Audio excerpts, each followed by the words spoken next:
السلام علیکم ورحمۃ اللہ وبرکاتہ۔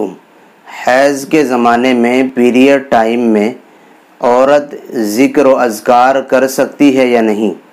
درود شریف، کلمہ طیبہ، استغفار اور دعائیں پڑھ سکتی ہے یا نہیں؟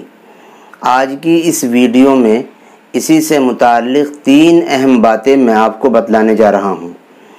سب سے پہلی اور بنیادی بات یہ ہے کہ حیض کے زمانے میں پیریڈ ٹائم میں جو نمازیں گزرتی ہیں وہ نمازیں عورت کے ذمے سے معاف ہیں، اور معاف ہونے کا مطلب یہ ہے کہ نہ تو پیریڈ ٹائم میں ان کو پڑھنا جائز ہے اور نہ ہی بعد میں ان کے قضا کرنے کا حکم ہے۔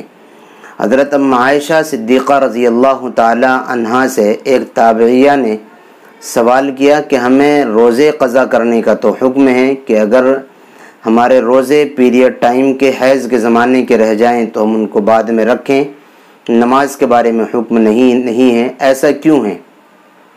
حضرت ام عائشہ صدیقہ رضی اللہ تعالی عنہا نے ارشاد فرمایا کہ ہم جب حضور علیہ الصلاۃ والتسلیم کے زمانے میں پیریڈ سے ہوتے تھے، حیض سے ہوتی تھی، تو ہمیں یہی حکم دیا گیا تھا۔ تو اس کا مطلب یہ ہوا کہ حیض کے زمانے کی نمازوں کی قضا نہیں کرنی ہے، روزوں کی قضا ضرور کرنی ہے۔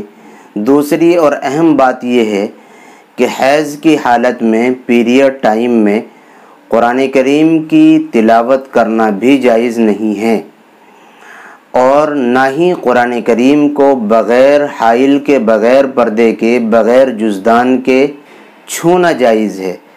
اگر قرآن کریم پر ایسا جزدان لپٹا ہوا ہے جو اس سے الگ ہو جاتا ہے، چمٹا ہوا نہیں رہتا، تو پھر اس جزدان کے ساتھ تو قرآن کریم کو عورت چھو سکتی ہے، ورنہ حیض کی حالت میں قرآن کریم کو چھونا بھی جائز نہیں ہے اور پڑھنا تو جائز ہے ہی نہیں۔ تیسری اور اہم بات یہ ہے کہ حیض کی حالت میں عورت ذکر کر سکتی ہے۔